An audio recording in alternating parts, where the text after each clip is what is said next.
მოგესალმებით ძვირფასო ტელემაყურებლებო, როგორც მოგეხსენება, ჩვენ განვაახლეთ საღვთისმეტყველო საუბრები.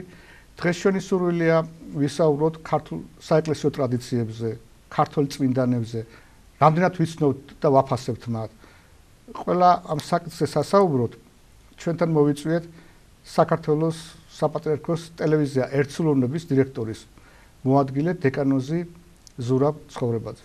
მამაო, დიდი მადლობა სტუდიაში მოგზაურობისათვის. მამაზურაბ, თქვენ ხშირად აღინიშნავთ, რომ ჩვენთან საქართველოში სათანადოდ არ ვიცნობთ ჩვენს წმინდა ტრადიციებს, ჩვენს წმინდანებს და აქედან გამომდინარე არ მივაგებთ მათ სათანადო პატევს.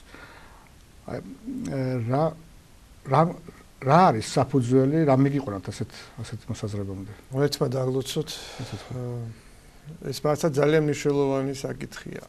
ჩვენ გვყავს ძალიან ბევრი წმინდანი, ძალიან ბევრი დიდი წმინდანი. ჩვენ გვაქვს ძალიან დიდი ტრადიციები.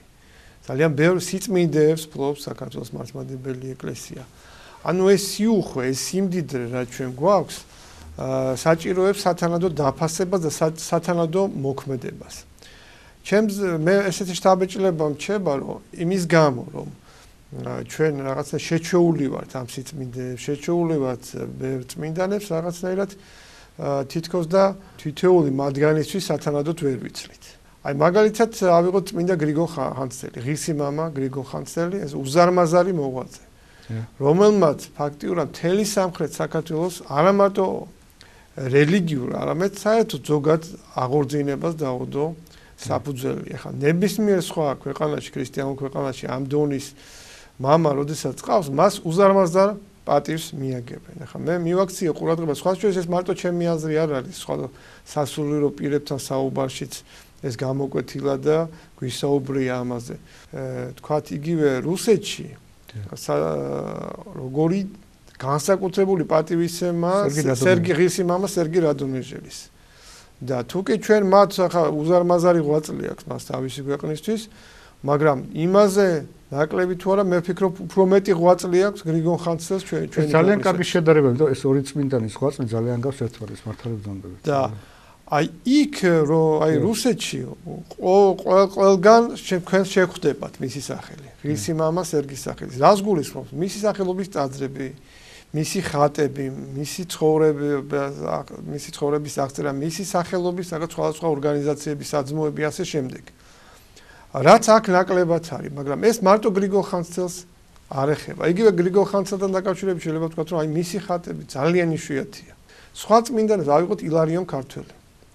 ამ სახელობის ჩვენ ორ წმინდანს ვიცნობთ, ილარიონ ქართველი ახალი.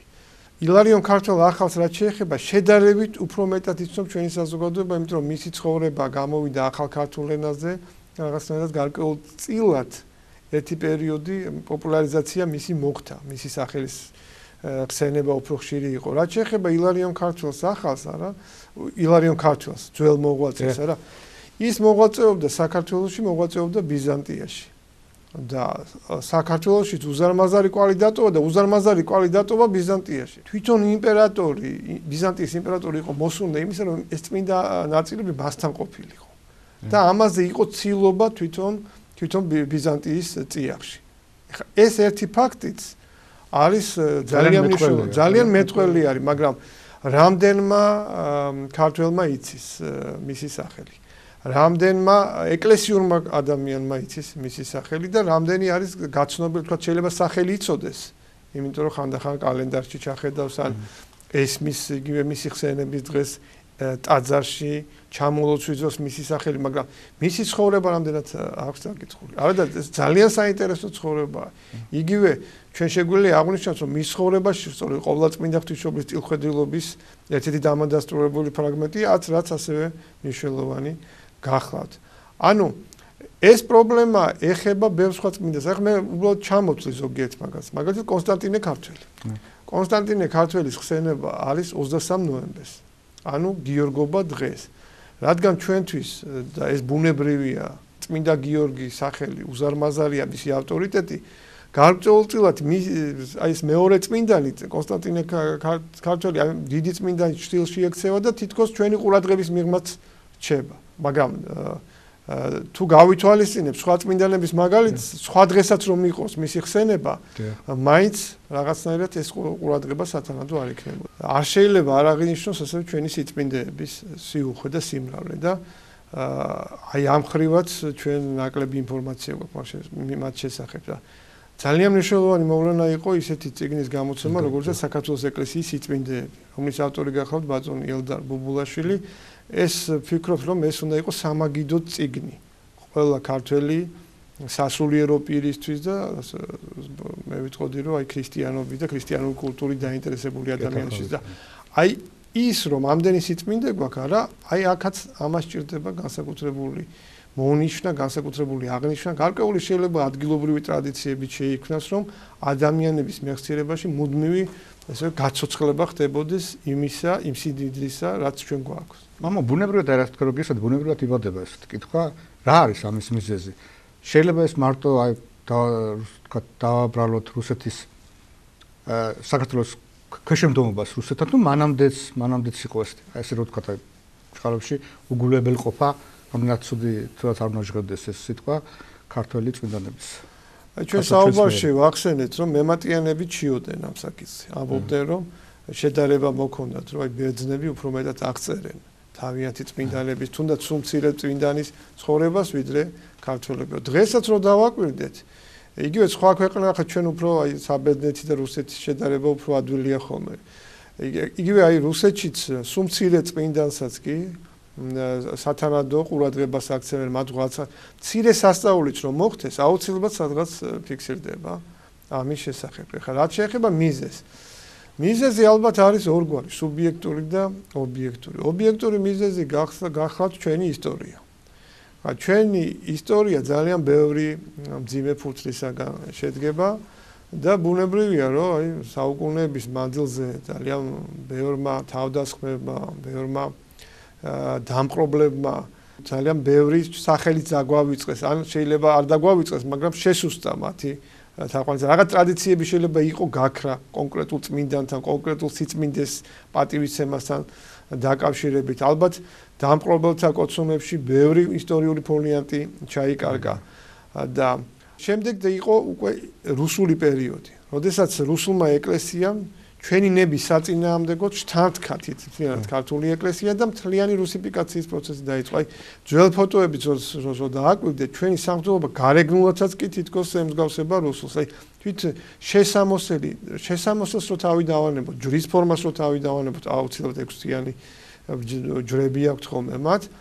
თვით აი წერისა და თმის ესე ვთქვათ, როგორ ატარებდნენ ის ამაშიც კი თითქოს აბსოლუტური მართლებდნენ. ალბათ ეს უფრო მთავარი მიზეზია, იმიტომ რომ საერთოდ ძნელბედობა უფრო წარმოშობს მოთხოვნილებას, უფრო წარმოშობს წმინდანებს და წარმოშობს მოთხოვნილებას აღნიშნო, რათა გაამხნეო ხალხი. აი ჩვენი აგიოგრაფიული ძეგლების უმრავლესობა იწერებოდა იმისათვის, რომ ცოცხლები გაემხნეებინა ამ წმინდანის მაგალითად. ალბათ აი უბრალოდ აი მეორე მიზეზი უფრო ეს გარეშე მიზეზები არსებობს, მაგრამ რა თქმა უნდა ჩვენ პირველ რიგში უნდა აი სუბიექტურ მიზეზსაც შევხვდეთ. ანუ ჩვენშიც ვიპოვოთ ეს. ანუ ეს რაღაცა ჩვენთვის დამახასიათებელი დაუდევრობა, გარკვეულწილად უყურადღებობა, რაღაც საქმის მიმართ ისეთი დამოკიდებულება, როდესაც რაღაც საკმაო ნაწილს ქართველებისა აქვს ესეთი შთაბეჭდილება, რომ ამ საქმეს ვიღაც სხვა გააკეთებს. სადღაც გააკეთება, ვიღაც გააკეთებს. არა და ეს სწორედ ჩვენი გასაკეთებელია. ქართველების გასაკეთებელია, ქართველი ერის გასაკეთებელი. აი ეს მეორე მიზეზი მე უფრო მეტად მნიშვნელოვნად მიმაჩნია, იმიტომ რომ სუბიექტურ მიზეზს ახლა ვერაფერს ვერ უზამეს. არის ჩვენგან დამოუკიდებლად არის და ეს ხდება, მაგრამ აი ობიექტურ მიზეზს კი ჭირდება რა თქმა უნდა ჩაღრმავება და გამოკვლევა. მე კიდე ერთ რამეს მივაქცევდი თქვენს ყურადღებას, ეს ხანგრძლივმა დაპყრობებმა შეიძლება კიდევ რაღაცა სხვა მიზეზმა რაღაცა გამოიწვია ქართველებში ასეთი თვისება ჩამოყალიბდა, რომ ყოველთვის ის რაღაც ორიენტირებულია უცხოზე, რაღაცა უცხო უფრო მისთვის ძვირფასი ხდება და რაღაცა საკუთარს თითქოს ისე ვეღარ აფასებს. არ ვიცი ეს იყო იმასგანაც იმასაც დამოკიდებული, ჩვენ პატარა ერი ვიყავით, პატარა ქვეყანა ვიყავით და ხშირად ხდება ხოლმე, რომ აი დიდი ქვეყნების გავლენის ქვეშ რო ხდება პატარა ერი, მაინც ის დიდი ქვეყანა თავის გავლენის ქვეშ აღწევს და შეიძლება ეს იმდენად შეეჩვია ქართველი ამას, რომ რაღაცა ძალაუნებურად თითქოს თავის ისე აღარ ჯერა და თითქოს ისეთი გარკვეული, როგორ გითხრათ, ახლა კომპლექს დავარქმევდი ამას. როდესაც აი გონია რომ აი მას შეიძლება არ ყავდეს ისეთი დიდი მოღვაწე, ან შეიძლება არ ყავდეს, არ კონდეს ისეთი სიწმინდე. არა და ეს სრულებითაც არ არის ასე. ხო, იცით რა, ჩვენთანაც ჰაგიოგრაფიული ძეგლები იწერებოდა ძალიან მდიდარი, ძალიან საინტერესო. აი რამდენად იგრძნობა ეს ბრძანეთ ეს კომპლექსი ცოტა ძნელი გასარკვევია. აი ეს ნამდვილად საინტერესოა ეს საკითხი. ალბათ ყველა სახელმწიფოში, ყველა ხალხში არსებობს. ყველა წმინდანის ცხოვრება არ დაიწერება. აი რატომ ფიქრობთ, აი ჩვენთან არის, გეთახმებით, მაგრამ რატომ ფიქრობთ, აი ჩვენთან არის განსაკუთრებულად იქნებ რუსეთის მაგალითის რაღაც სხვა არა, სხვა რუსეთის გარდა სხვა ერებთან როგორაა საქმე, ძალიან საინტერესოა ამ ხრით. იცით რა, აი თქვენ რომ შეხვიდეთ ნებისმიერი მართლმადიდებელი ერის ტრადიცია, რომელსაც აქვს ტრადიცია ქვეყნის ტაძრებში, იქ იმ წუთში თვალში მოგხვდებათ მათი წმინდანების სიმრავლე. ანუ მათ სახელზე არის ტაძრები აგებული ხშირად. იმ ტაძრებში არის ხატები მათი წმინდანების, ну, ზოგადად ჩვენ ვიცით ახლა, აქ მე მგონი ჩვენს მაყურებელს უკვე ამის გამარტება აღარ სჭირდება, რომ წმინდანი ყველას ეკუთვნის, ყველა ესე იქ მისი ეროვნული კუთვნილების მიუხედავად ყველას ეკუთვნის, ეს ბუნებრივია, ამაზე მე მგონი თავიდანვე შეთანხმებაც არ გჭირდება, ისედაც გასაგებია, მაგრამ ეხა ხომ ბუნებრივია და ლოგიკურია, რომ თქვათ რუმინელ წმინდანების პატრონობას იმ გაგებით, რომ მისთვის პატივის მიგება, მის სახელის პოპულარიზება პირველ რიგში რუმინელების საქმეა. და ისინი ამას აკეთებენ. ბერძენი წმინდანების მიმართ თუ ვიჯერებთ, რა თქმა უნდა, პირველ რიგში ბერძნების საქმეა. ბულგარელების, რუსების და ასე შემდეგ. და თუ აი ამ კუთხით შევხედათ ამას, დავინახავთ, რომ ჩვენ მაინც ნაკლებ ყურადღებას ვაქცევთ. აი მე ერთ მაგალითს გეტყვით, რომ არ დამავიწყეს. როდესაც ჩამოდიან ხოლმე სტუმრები საქართველოს საპატრიარქოში, საქართველოს მართლმადიდებელ ეკლესიაში, როგორც წესი, უმრავლესობას აქვს ხოლმე სურვილი, რომ აქედან წაიღოს თავისთვის ძვირფასი სიწმინდე, ისეთი რაც მას მოაგონებს საქართველოს მართლმადიდებელ ეკლესიას და ძალიან ხშირად კითხულობენ, აი ქართველ წმინდანთა ხატები გვინდა. და იგივე აი ჩემთვისაც მოუმართავთ თხოვნით, როდესაც საპატრიარქოში მუშაობდი და როდესაც ჩვენ დაგვივლია საეკლესიო მაღაზიები, ან ჩვენი ტაძრები, იქ აღმოგვიჩენია მათ და გასაკვირად ისინი ამ გაკვირვებას გამოხატავდნენ ხოლმე.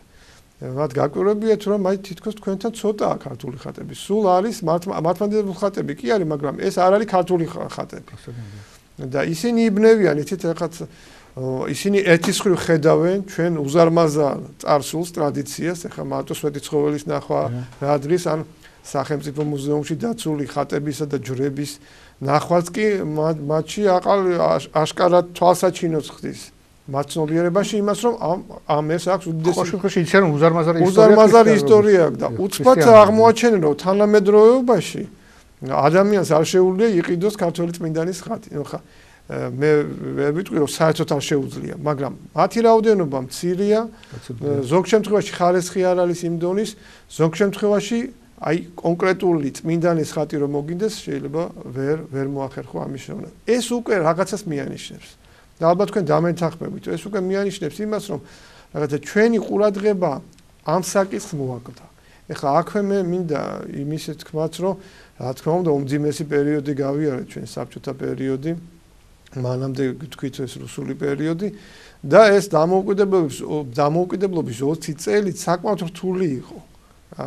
ყველასთვის ცნობილი მოვლენების გამო, ამიტომ რაღაცა 7 პერიოდი ეკლესიას საიმისოთ, რომ რაღაცა ყველა პრობლემისთვის მიეხედა, ეს არ ქონია. პროგრესი ყველა მიმართულებით ჩანს ჩვენს ეკლესიაში. ყველა მიმართულებით საკმაოდ მნიშვნელოვანი ნაბიჯები გადაიდგა, მაგრამ ეს არ ნიშნავს, რომ ის რაც ჯერ კიდევ გამოსასწორებელი გვაქვს, არა იმაზე არ ვისაუბრებ. მამაო, რასაც თქვენ ბრძანებთ, ესეთი ემპირიული სიმართლეა, რომელსაც ეჭვი შეტანა და კამათი არც კი შეიძლება. მაგრამ გასაკვირია, რომ ეს ყველაფერი ხდება ჩვენი მდიდარი ჰაგიოგრაფიული ლიტერატურის ფონზე. ჩვენ გვაქვს ასეთი ძვირფასი, ძალიან ღვთივსულიერი ჰაგიოგრაფიული ლიტერატურა და აი ამ ფონზე როგორც თქვენ ბრძანებთ საკრამენტალური თვალსაზრისით არ არის სათანადო პატივისცემა ქართული წმინდანებისა. მართლაც ბრძანებთ. აი ჩვენს ჰაგიოგრაფიულ ნაწარმოებებს ვინც კითხულობს სერიოზულად დაკვირვებით განმეორებითაც ეს ძალიან დიდი მნიშვნელობა აქვს ის ნახავს რომ ეს არის საოცარი თხზულებები. ესე იგი აქ მარტო ცხოვრება კი არ არის აღწერილი, არის ბევრი სწავლება გადმოცემული და საოცრად იგრძნობა სულიერება ავტორისა. აი მე პირადად ჩემ მაგალითს გეტყვით რომ ხშირად უბრუნდები ხოლმე ჰაგიოგრაფიულ ნაწარმოებებს და რამდენჯერაც არ უნდა მქონდეს ის წაკითხული ერთი და იგივე ნაწარმოებია. მაინც ყოველ ჯერზე ახალს პოულობ. რა თქმა უნდა. ყოველი აბზაცი ისე დახუნძლულია აზრით, შინაარსით, სიღრმით, სულიერებით, რომ შეიძლება საკმაოდ დიდხანს შეჩერდე ამ აბზაცზე და ძალიან დიდი სულიერი სარგებელი მიიღო. სწორედ ეს არის გულდასაწყვეტი, რომ აი ასეთი სიმდიდრისგან თითქოს გაუცხოვებული ვართ. აქ აუცილებლად უნდა ითქვას ის, რომ ჩვენი მრევლის და ჩვენი ზოგადად ჩვენი ერის ნაწილი ვერ კითხულობს ამ ძველ ქართულ ტექსტებს. მე ხუცურს არ გულისხმობ, მე თვითონ გულისხმობ თვითონ ძველ ენას. ანუ მისთვის ძნელად აღსაქმელია, თუმცა საზოგადოების გარკვეულ ნაწილს ამის წაკითხვა შეუძლია. ყოველ შემთხვევაში მას შეუძლია რომ მიეჩვიოს ამ ტექსტებს და ნელ-ნელა გაუშინაურდეს.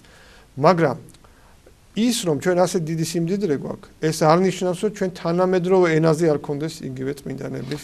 ეხლა ბატონი ედიშერი გამოსცემს რა, აი ბატონი ედიშერის გამოცემები საერთოდ ძალიან მნიშვნელოვანი გახლავთ პარალელური ტექსტები.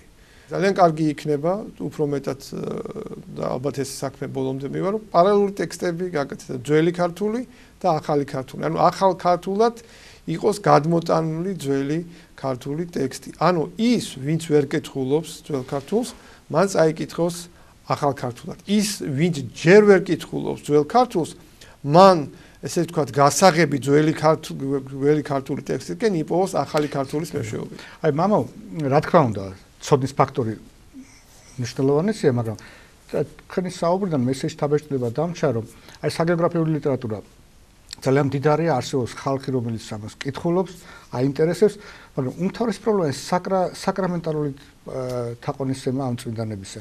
ხომ აი თქვენ გაკვირთ ახსენეთ ჩვენი ისტორია სახელმწიფოებრივი. ხომ არ არის ერთ-ერთი მთავარი ფაქტორი ესეც, აი რა ვიღოთ მაგალითად ბიზანტიის იმპერია, რუსეთის იმპერია, ყოველი ძლიერი იმპერია ცდილობდა თავისი იდენტობის წარმოჩენას და ეს იმ ძველ ეპოქაში, როცა სახელმწიფოები კონფესიონალური იყო, ცდილობდა უპირველეს ყოვლისა თავის ქრისტიანობა, თავის რელიგიური სიმდიდრე წარმოეწია. ამის გამო მოხდა ალბათ, რომ რუსეთში განსაკუთრებით ყურადღებას აქცევდნენ რუს წმინდანებს, აი ბიზანტიის იმპერიაში. აი ჩვენთან იქნება ეს ჩვენი ძნელბედობის დროს, რა კი არ მოგვეცა საშუალება, რომ აი თვით დამკვიდრებულიყო ძლიერი ჩვენ ქართული სახელმწიფო, ამანაც ითამაშა ესეთი რა თქმა უნდა, ეს მიზეზები, რაც ჩვენ წეგან გაკვირთ ვახსენებთ, ეს მიზეზები გახართ. იგივე აი იმის გააზრება, რომ ჩვენ უკვე დამოუკიდებლები ვართ, ეს ქვეყანა ჩვენი საპატრონო, აი ეს ჯერ კიდევ ბოლომდე ამ აზრმა ვერ გამსჭვალა მთლიანად საზოგადოება, თუმცა ამ ხრივ პროგრესი გვაქვს ნამდვილად. და თუ კი როცა ეს ცნობიერება აქვს ადამიანს, ის უკვე ყველა სფეროში თავისი საზოგადოებრივ თუ საეკლესიო ცხოვრების ყველა სფეროში უკვე სხვანაირად მოქმედებს და სხვაგვარად ცდილობს ესე იგი სხვაგვარი კვალი დაამჩნიოს ამას. იგივე ახლა ლიტერატურის საკითხი რომ დაუბრუნდეთ და ამოვწუროთ განსაკუთრებით ესე იგი მარტო ძველი ქართული ცხოვრებები კი არ უნდა გამოიცეს სხვადასხვა რედაქციები, სხვადასხვა კვლევები, ანუ ეს გამოცემები შეიძლება იყოს სხვადასხვანაირი.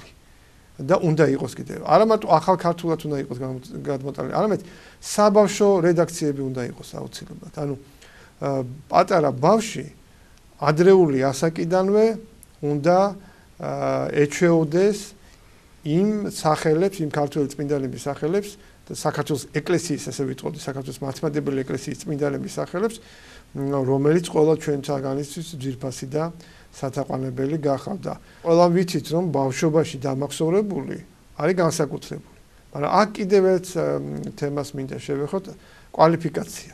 აუცილებლად ეს გამოცემები უნდა იყოს მცოდნე და გემოვნებიანი ხალხის მიერ შესრულებული. ეს საჭიროა ძალიან რთული საკითხია, არსებობს პრეცედენტები, თქვა არ წმინდანებთან დაკავშირებით არა, სხვადასხვა ევროპულ ქვეყნებში ცდილობდნენ ადაპტაცია გააკეთონ თანამედროვე ენაზე ძველი კლასიკოსებისა. ზოგიერთი ამას ეთანხმება, ზოგი არ ეთანხმება. ეს ძალიან ყოვლისმომცველი ძალიან სერიოზული ღრმა საკითხია და აუცილებლად ეკლესიაში უნდა დაისვას ესეთი საკითხი, როგორ შეიძლება ისე მიუახლოვოთ, აი როგორც გვბრძანეთ ბავშვებსაც და მოждილებსაც ეს ჩვენი სიმდიდრე, ისე რომ არ მოხდეს მისი სულიერების დაკარგვა. მე ასე ვიტყოდით, ყველას უნდა მივაწოდოთ ის სულიერი საზდო, რა სულიერი საზდოს მიმღებიც არის იგი. და მე ვიტყოდი ინტელექტუალური საზდოთ. არის გარკვეული ფენა საზოგადოებაში, რომელსაც განსაკუთრებულად გამარტივებული, ასე ვთქვათ, ვარიანტები უნდა მიეწოდოს წმინდანთა ცხოვრების. გამართლებული ეს ადაპტაცია. ანუ მოკლე, იმიტომ რომ იცით რა არის, სხვა გამოსავალი არ არის. მაშინ ის ადამიანი აბსოლუტურად უცხო დარჩება, ის ვერ გაიგებს უბრალოდ ამ წმინდანთა ცხოვრებას, ვერ აღიქვამს, ვერ დაიმახსო. საჭიროა რაღაც გარკვეული ფენისთვის ყველა ტიპის ლიტერატურა უნდა მოკლე ცხოვრება, მოკლედ გადმოცემული ცხოვრება, საბავშვო ენით გადმოცემული ცხოვრებები და ამავე დროს ძველი ქართული ტექსტები, რომელიც არის მწვერვალი რა თქმა უნდა ჩვენი აღქმისათვის და მათი რაც შეიძლება მიახლოებული ახალ ქართულ ენაზე გადმოტანილი ვერსიები. ან კიდევ ქადაგებები უფრო ჩვენ ქართულ წმინდანებზე, ან პუბლიკაციები შეიძლება ეს თქვა ესეც ჩაედოს. ყველაფერი საჭიროა და ანუ ჩვენ მუდმივად უნდა უბრუნდებოდეთ ამ თემას. იქნება ეს საპატრიარქოს რადიო, იქნება ეს საპატრიარქოს ტელევიზია, იქნება ეს საპატრიარქოს პერიოდული გამოცემები, საბავშვო თუ სამწუხარო საბავშვო აღარ არის ახლა, მაგრამ სხვადასხვა გამოცემები არის საბავშვო გამოცემები. ახლა როდესაც ადამიანი ფიქრობს ამ საკითხებზე, როდესაც იკვლევს ამ საკითხებს, ის ესე იგი აღქმის კუთხეს, ინტერპრეტაციის კუთხეს ყოველთვის მონახავს. აქ უკვე ადამიანის ცოდნაზე, იმის ნიჭიერებაზე არის ეს დამოკიდებული, მაგრამ სამწუხაროდ ისეთი მაგალითებიც აქვს, როდესაც ძალიან არაკვალიფიციური გამოცემებს ხედავ ჩვენ და ეს რა თქმა უნდა ძალიან დასანანია ხდება. აი რასაც თქვენ ბრძანეთ, იმდენად მართალი, იმდენად ტკივნეულია, რომ აი ბუნებრივად მებადება სურვილი, რომ რაღაც კარგიც აღნიშნო, აი მაგალითად ჩვენთან აი მაგალითად გალობა, ქართული გალობა, ხატწერა, აი ფრესკები, აი შეიძლება თქვა რომ სტილი ყოველ შემთხვევაში ქართულია, ქართული არქიტექტურა. აი ეს მე მგონი ალბათ დამეთანხმებით, რომ აი ჩვენ არის ეს ქართულის აღორძინება ხდება. აი თუ არსებობს ესეთი სფერო, სადაც ეს ნაკლებად იგრძნობა, თქვა მე აშემილი არ დაგეთანხმოთ თქვენ და სიამოვნებით მინდა აღვნიშნო ქართულ საეკლესიო ხელოვნების თვალსაზრისით საკმაოდ სწრაფი და დიდი ნაბიჯები გადაიდგა. ეს განსაკუთრებულად კარგად გამოჩნდა აი რამოდენიმე წლის წინ გამართულ ქართული ხელოვნების გამოფენაზე, რომელიც ქარვასლაში მოეწყო. აი იქ მართლა ჩვენ გავხდით პატარა შეიძლება დიდი სასწაულის მოწმენით, როდესაც აი ესეც მცირე პერიოდში ჩვენ ვნახეთ აი შესანიშნავი ნაკეთობა პანაგიები ღინანქრით აი ტიხრულ მინანქრის თვალსაზრისით მართლა ძალიან დიდი პროგრესია, შესანიშნავი ნაქარგობები. ამ მხრივ მართლაც უზარმაზარი შრომაა გაწეული და პირველ რიგში ეს არის ჩვენი პატრიარქის დამსახურება. მაგრამ იგივე აი თუ ჩვენ შესამოსელს შევეხეთ, ერთის მხრივ არის შესანიშნავი ნიმუშები, აი ხელით ნაქარგი შესამოსლების, ოლარების დაფარნების, გარდამოხსნების, სამღვდელო შესამოსლების და მეორეს მხრივ მასობრივად სამწუხაროდ ჩვენი სამღვდელოება ჯერჯერობით ყველანი შემოსილი ვართ ისეთი შესამოსლებით, მე გულისხმობთ არა ფორმას, არამედ იმ ნაჭრებს და ფერს, რომლითაც კეთდება ეს. რომელიც უცხო არის იგივე ჩვენი კულტურისათვის, ჩვენი ტრადიციისთვის. ანუ არის რაღაც გარკვეული ფერები, რომელსაც უპირატესად გამოიყენებდა ამა თუ იმ ეკლესიის მღვდელმსახურები. ისევე როგორც კულტურა გემოვნება განსხვავდება სხვა ერების მიხედვით. ბუნებრივია საეკლესიო წიაღშიც ეს განსხვავება იგრძნობა. წარმოების ბრალი ხომ არა, თქო რა თქმა უნდა, ეს არის წარმოების, ანუ აქ არ ხდება აი ისეთი ტიპის შესამოსლის, ისეთი ნაჭრების გამოშვება, რომ იძულებული არიან ჩვენი საეკლესიო მაღაზიები, ჩვენი სამკერვალეები, რომ შემოიტანონ ეს ნაჭრები, რომელიც თავისთავად შეიძლება არ არის ცუდი, მაგრამ ის ქართულ გემოვნებისაგან განსხვავდება. და ეხა მიკერძოებაში რო არამე ჩაგვიცვალოს გარკვეულწილად ქართულ გემოვნებას ჩვენ ტრადიციულ იმ ხელა სიმაღლეებს აქვს დაპყრობილი, რომ ბუნებრივია, რომ ეხა გულდასაწყვეტიც არის, რომ რაღაცნაირად ჩვენ ვერ შევძლოთ და ვერ აღვიდგინოთ, მაგრამ დარწმუნებული ვარ, თანდათანობით ეს მოხდება. უბრალოდ ჩვენი ამოცანა რა არის, რაც შეიძლება დავაჩქაროთ ეს პროცესი და აი დღევანდელი ჩვენი საუბარი სწორედ ამიზნით არის. ეხლა მე უფრო მკაფიო რო ვიყოთ, ერთ მაგალითს გეტყვით. აი მაგალითად იგივე ამ საკითხს უკავშირდება. აი სიწმინდეების პატივისცემა, წმინდა ადგილების პატივისცემა. აი ჯერ კიდევ ჩვენს მეხსიერებაში რამოდენიმე წლის წინაც კი ეს 10 წლის წინ, 12 წლის წინ, აი წმინდა მეფე არჩილის საფლავს ჯერ კიდევ ქვა არ ქონდა დადებული. და ეს რა თქმა უნდა ყველა ადამიანისთვის, ვინც იქ ჩადიოდა მოსალოცად, ძალიან მტკივნეული იყო და მაშინ საპატრიარქოს რადიო უკვე არსებობდა და ამ საკითხს შევეხე მე. და მოხდა ისე, რომ ერთ-ერთი ადამიანი მორწმუნე, მათემატიკური სკოლის დირექტორი, ხელმძღვანელი, ისმენდა ამას თორმე რადიოს ამ გადაცემას და შემდეგ გადაწყვიტეს მათ სკოლაში გადაწყვიტეს, რომ მონაწილეობა მიიღოთ ამ ქვის გაკეთებაში. ანუ მე რატო ამბობ, რომ აი ესეთი ყურადღების მიქცევა, ხო, მე ისე მოხდა, რომ მათზე ადრე თურმე სხვას ჰქონდა გადაწყვეტილი და უკვე მათ მიერ მოხდა ამის გაკეთება, საბოლოოდ საქმე გაკეთდა. ანუ ბიძგი, სტიმული, ყურადღების მიქცევა ყოველთვის საჭიროა ხოლმე ამა თუ იმ პრობლემატური საკითხის. აი, მამა მართალი ბრძანდება, ჩვენში არსებობს ეს ბუნებრივად არსებობს ეს სრული სიყვარული, რომ ჩვენი წმინდანებისა, უბრალოდ აი შეიძლება უბრალოდ ინსპირაცია ჭირდება ამას და ხელმძღვანელობა. თუ დავაკვირდებით ემიგრაციას, ქართველების თქვათ, რომელიც უცხოეთში არიან, აი თამარ მეფის, დავით აღმაშენებლის, წმინდა ვახტანგ დიდის გორგასლის ხატები, ეკლესიებს აშენებენ. აი მართალი ბრძანება, ალბათ იქ უფრო გზნობენ ამ მონატრებაში ჩვენი ქვეყნისას და უფრო მეტი ბიძგი აქვთ ამისათვის, ამიტომ აი აქაც უნდა მოხდეს აი სასულიერო პირებისგან ამის რა თქმა უნდა, აი იგივე კიდე ერთი მაგალითი, მაგალითად საცეცხლური. რა საცეცხლურს ვიყენებ ჩვენ? ეს სულ ყველა არის შემოტანილი, იმპორტირებული. აი ვინც ჩვენი ტელევიზიის ერთგული მაყურებელია, მას ახსოვს ჩვენი რედაქციების მიერ მომზადებული გადაცემები ქართულ საცეცხლურზე, იმიტომ რომ საცეცხლურებზე, იმიტომ რომ ჩვენს მუზეუმებში არის რამოდენიმე ნიმუში დაცული, ის განსხვავებულია.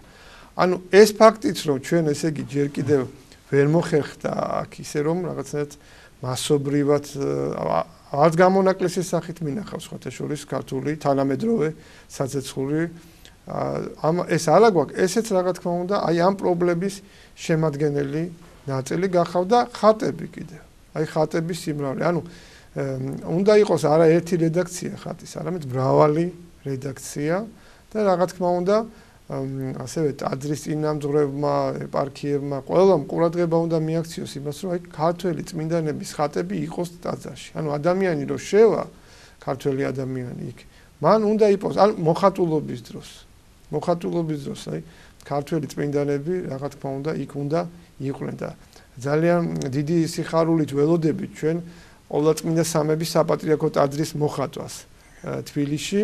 სადაც სწორედ პატრიარქის კურთხევით გადაწყვეტილია, რომ ყველა ქართველი წმინდანი, ვინც კი ვიცით ჩვენ, ყველა ქართველი წმინდანი იყოს გამოსახული ფრესკებზე. ამის გარდა კიდევ დაგეგმილია ხატების შექმნა. ერთ-ერთი ხატი უკვე შექმნილია, ესაც წმინდა ნიკოლოზ დვალის ხატი, რომელიც აი ამ სვეტების შესაბამის ადგილას იქნება. ანუ როდესაც შევა იქ ადამიანი, რა, მან უნდა შეძლოს მისთვის სასურველი ქართველი წმინდანის. აი ხა საქართველოს დიდება, აი პატრიარქის კურთხევით შეიქმნა ახალი ხატი, სადაც საქართველოს იმედი. საქართველოს იმედი.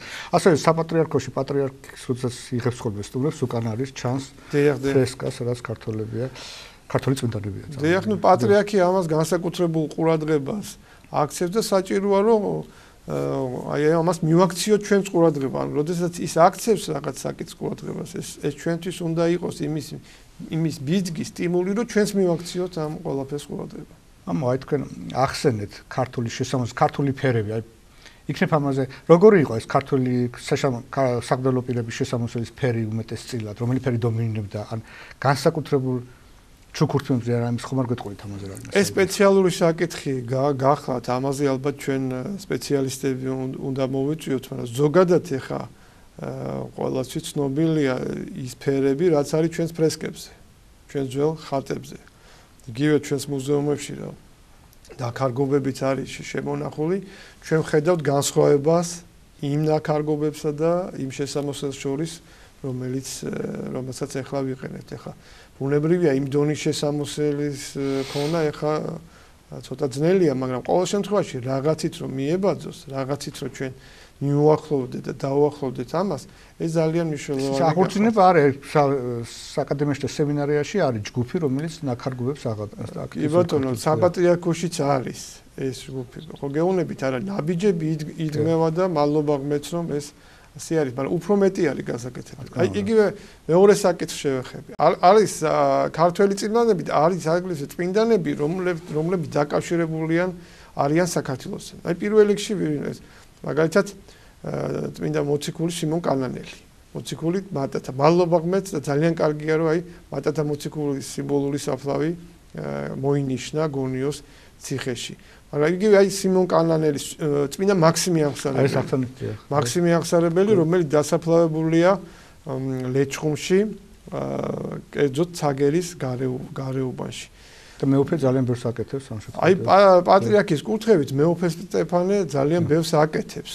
საიმისოთ რომ წმინდა მაქსიმეს სახელის პოპულარიზაცია მოხდეს, აი საგანგებო აღნიშვნის ღირსია ეს საერთაშორისო კონფერენციები, რაც იმართება. ამ კონფერენციების მსვლელობისას უფრო მეტად იკვეთება ეს პრობლემა. იმიტომ რომ როდესაც ხდებოდა გაშუქება ამ კონფერენციის და ჩვენ მქონდა შეხება ჟურნალისტებთან, უბრალო ადამიანებთან, არა, ვატყობდით რომ სამწუხაროდ საზოგადოების რაღაც ნაწილმა არ იცის საერთოდ არ იცის რომ წმინდა მაქსიმე აღსარებელი საქართველოში არის დასაფლავებული. რაღაცა ნაწილმა არ იცის რომ იოანე ოქროპირი 30 წლის მანძილზე იყო დასაფლავებული საქართველოში. რაღაც ნაწილმა არ იცის სიმონ კანანელის შესახებ და ასე შემდეგ. არადა ამათ მიმართაც ჩვენი პასუხისმგებლობა დიდია, იმიტომ რომ უფალმა როდესაც აი ასეთი წყალობა მოგმანლა ჩვენ რომ ეს წმინდანები, ამ წმინდანებს ჰქონდათ შეხება საქართველოსთან, ბუნებრივია ჩვენც რაღაც უნდა გავაკეთოთ.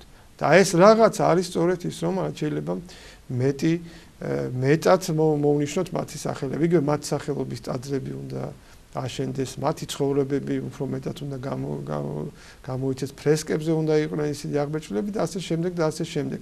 ანუ არის რაღაც ისეთი საკითხები, რომლის მარტო ერთი ეპისკოპოსის ან ერთი სასულიერო პირის ან რამოდენიმე სასულიერო პირის ძალისხმევა არ ყოფნის. ან მთელი ერი რაღაცნაირად უნდა იყოს ჩართული ამაში და ეს უნდა იყოს ჩვენთვის საციცოცხლო მნიშვნელობის საკითხი.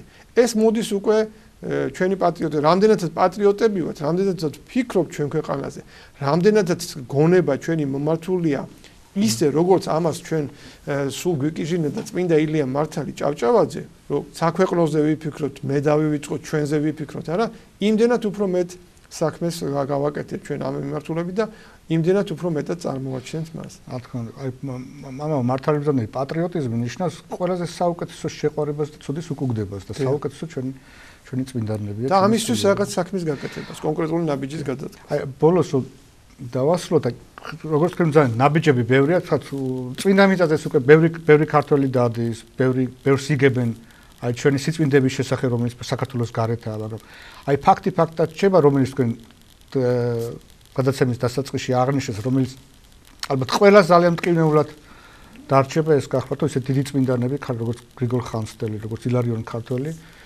ნამდვილად არ მიეგებათ სათანადო თაყვანისცემა საქართველოში. და კიდევ ერთი კუთხე ამ პრობლემისა. აი ჩვენ გვაქვს შემორჩენილი თხზულებები, ქართულ წმინდანთა თხზულებები, მათი გადაგებები. და აქაც აი გულისტკივილით მინდა აღვნიშნო, რომ ისე სათანადოდ ხშირად მე ჩემ თავის პირველ რიგში ალბათ ჩემ თავის მიმართ ვიტყვით, ან ქადაგების დროს, ან საუბრისას ჩვენ ნაკლებად ვახსენებთ ხოლმე მათ თხზულებებიდან. აი ციტატები ხშირად მოყვავს სხვადასხვა წმინდა მამებიდან და ეს კარგია და ბუნებრივია, ყველანი ისინი ერთ ქადაგებდნენ, მაგრამ რატომ არ უნდა ვახსენოთ ჩვენ მაგალითად ღირსი მამა ალექსი შუშანიას თხზულებებიდან შესანიშნავი ციტატები.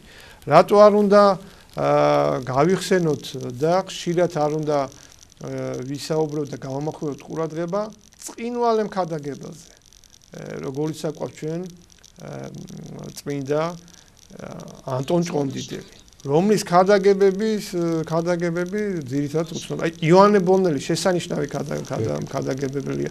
თქვენ მაგალითები ახსენეთ, აი ერთ მაგალითს გეტყვით, აი არის ეს კრებულები, წმინდა მამათა ციტატების, რომელიც თემატურად დაალაგებული და აი იქ რომ ნახოთ აი რუსული გამოცემები, შეამჩნევთ რომ ბასილი დიდის, ნეტარი ავგუსტინეს, გრიგოლ ღვთისმეტყველის ციტატების გვერდით საკმაოდ ბევრია და ხანდახან უფრო მეტი არის ეს საუკუნის წინ გამოცემული, უფრო მეფის უსეძნოს გამოცემული კრებულებია უმრავლესობა.